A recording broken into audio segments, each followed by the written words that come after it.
You've probably heard some acquaintance, work colleague, family member, or friend talking about fasting. If you're thinking about trying fasting but need some advice, then Dr. Mosley and Mimi Spencer have done the groundwork for you. Authors Dr. Michael Mosley and journalist Mimi Spencer were initially skeptical, believing that fasting was just another fad that seemed complicated and drastic. Furthermore, both felt that dieting is often doomed to fail. However, they now testify to its remarkable potential after trying fasting for themselves. They co-wrote this book to make this way of eating, or rather not eating, easy to digest and implement. For the skeptics, Mosley explains the science of fasting. For the slightly apprehensive, Spencer offers a practical guide on how to fast safely, effectively, and in a sustainable way, so that instead of dieting, we change our lifestyle.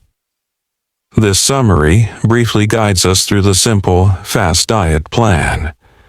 The idea is to eat normally for 5 days of the week, and then restrict calories on the other 2 days. Soon, you'll begin noticing how the mind, body, and health shifts. The reason for these changes is that time-restricted eating isn't just about weight loss, it's about health gains. For example, intermittent fasting plays a significant role in preventing diseases like cancer and can be beneficial for inflammatory conditions like asthma and eczema. It's also shown to boost mood and memory. Weight loss, as a result, can be viewed as a pleasant side dish.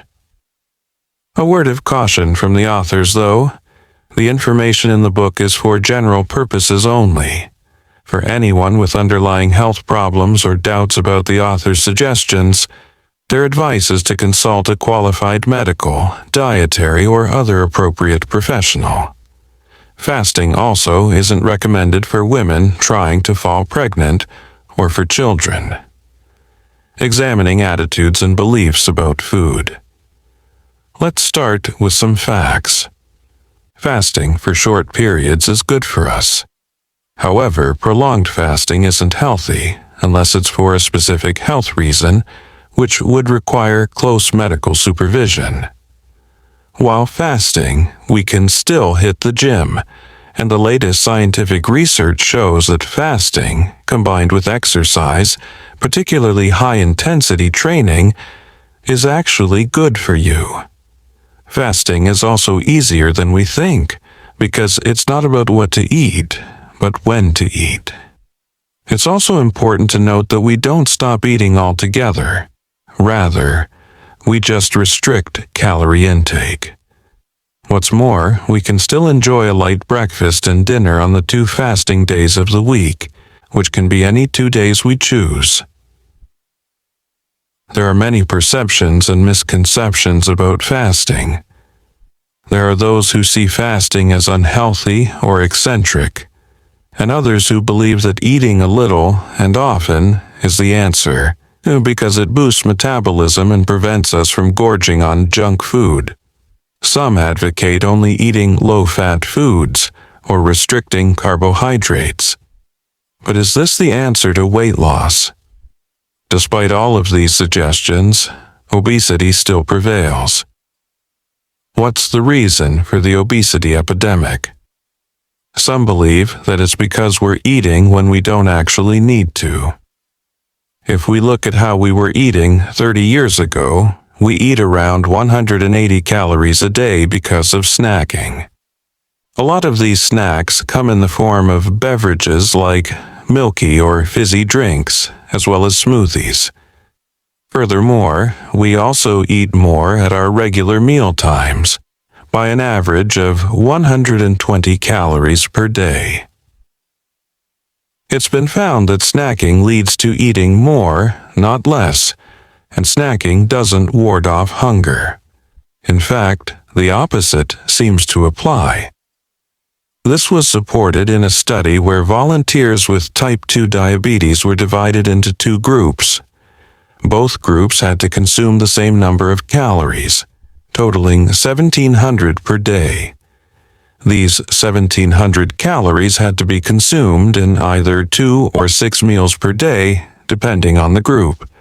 The results showed that despite eating the same number of calories, the 2 meals a day group lost, on average, 1.4 kilograms more than the snackers and about 1.5 inches more around their waistlines. And contrary to what we might expect, the participants eating their calories spread out over 6 meals a day felt hungrier than those sticking to the 2 meals a day plan. Going hungry is okay. Going hungry for a little while isn't anything new, nor is it a bad idea. What a lot of us don't know is that our bodies are designed to fast. Our ancestors fasted because food was scarce, and the idea of feast or famine was the norm. Fasting has also been practiced for centuries by different faith traditions, such as Lent, Yom Kippur, and Ramadan. According to St. Nikolai, gluttony makes a man gloomy and fearful, but fasting makes him joyful and courageous. Apart from the evolutionary and faith perspectives, fasting can also put us in touch with ourselves. Mosley argues that in modern Western society, many of us rarely experience hunger, and we're dissatisfied with our weight, our bodies, and our health. When it comes to taking care of our health, we need to keep in mind that the new and ongoing research in nutrition and medicine continually challenges us to validate or negate our previous assumptions. And researchers are only just beginning to discover how powerful fasting can be as a health tool. What the research says.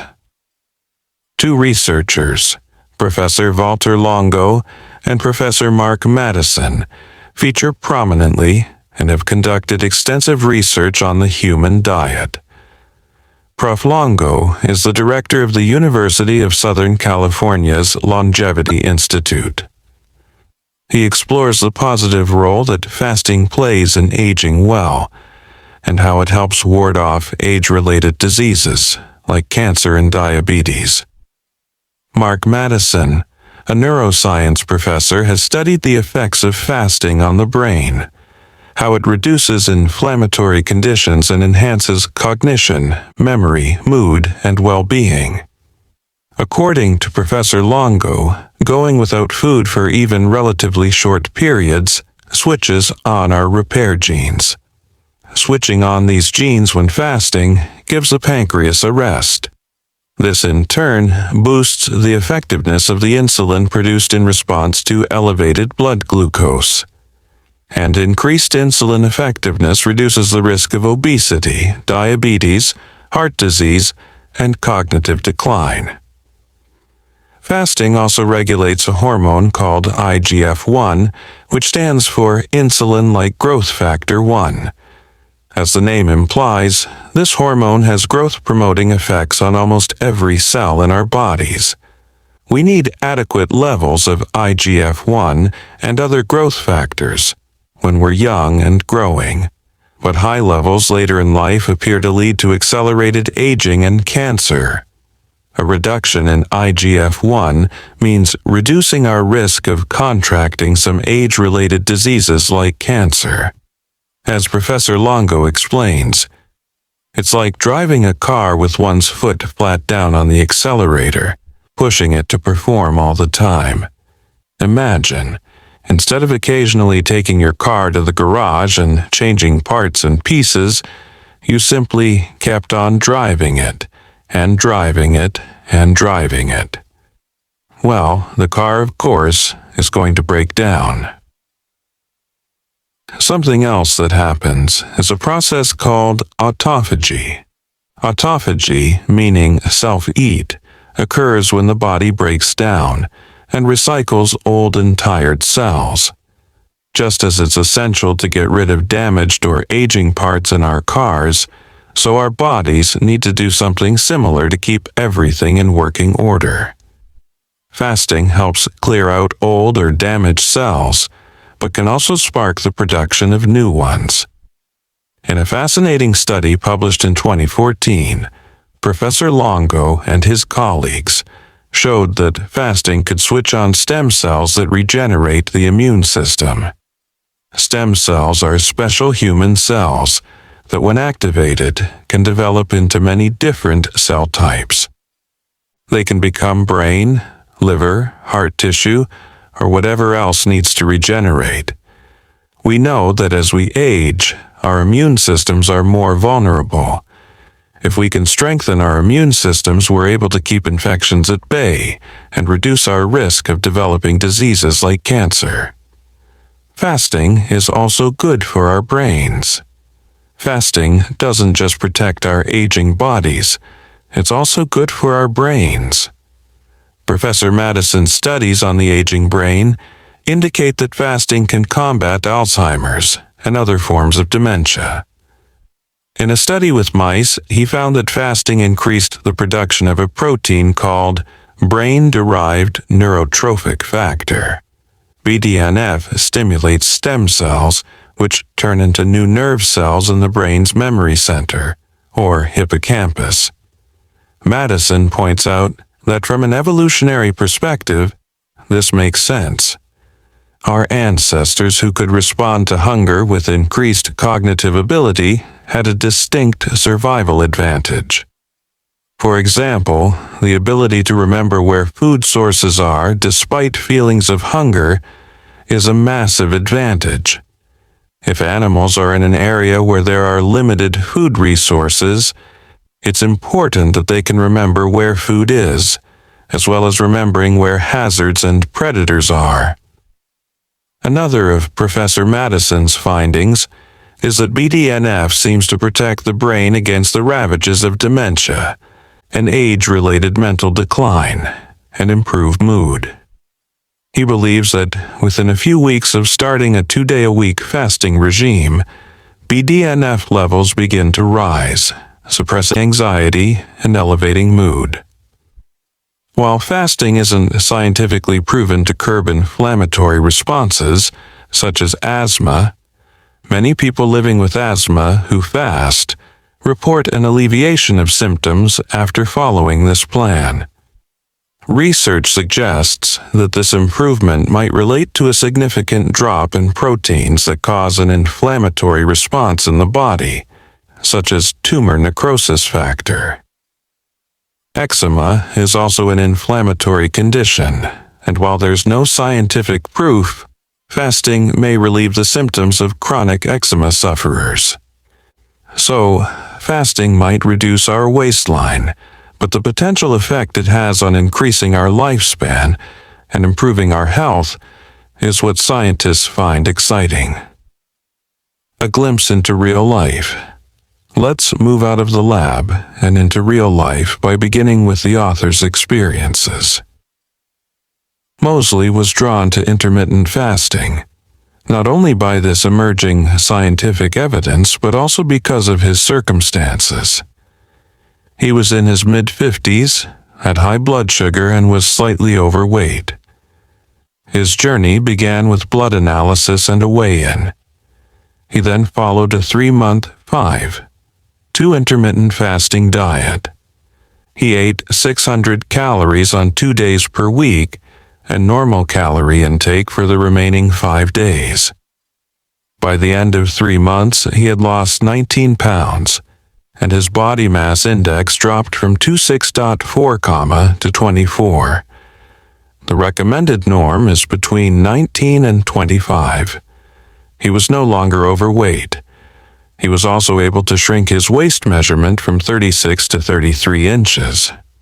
Furthermore, a blood analysis showed that his glucose levels had returned to normal. What's more, Mosley's insights about his eating habits shifted. He wasn't reaching for food just because it happened to be there, or worrying that he couldn't manage his hunger pangs. He noticed that the feelings of hunger passed, his senses seemed sharper, and his concentration improved. So, what does the plan involve? Tips to winning the Hunger Games. The 5-2-day fast isn't about foregoing food on fasting days. It merely means reducing caloric intake for these 2 days of the week. So, we can still enjoy breakfast as well as a light dinner. On fasting days, women are allowed 500 calories and men are allowed 600. This makes the regime relatively comfortable and sustainable. The book provides fasting day recipes, but the general rule of thumb is to eat foods that won't spike your blood sugar and include protein to keep you full for longer. The plan might feel tough initially, but people who have done it promise that it becomes easier. It's helpful to know that your brain sometimes persuades you that you're hungry when you're not. How often do you feel hungry when you're sad or emotional, or when you're at a social event where there are loads of tasty treats around? How often do you feel hungry when you walk past a bakery and see or smell something delicious? Mosley assures us that the feelings of hunger do pass. There are times when we have a complaining, rumbly tummy because we're hungry, but often hunger is a suggestible feeling that comes in waves. Walking, drinking tea, or taking a shower can help alleviate hunger pangs. Another tip to make the experience less lonely is to recruit a fasting buddy. In conclusion, as we develop and as more scientific data becomes available, we're going to be in a position to adjust our thinking about certain things even more. The fast diet is an example of how common sense beliefs about dieting will continue to shift and change. The bottom line is that humans have always had to fast at some point or another because food was not always readily available. And it's not just about losing weight. Fasting has been linked to improvements in health and wellness and can help fight against diseases such as cancer and diabetes. It's also been linked to improvements in asthma and eczema. So, the fast diet is so much more than a diet. It's a sustainable strategy for a long and healthy life.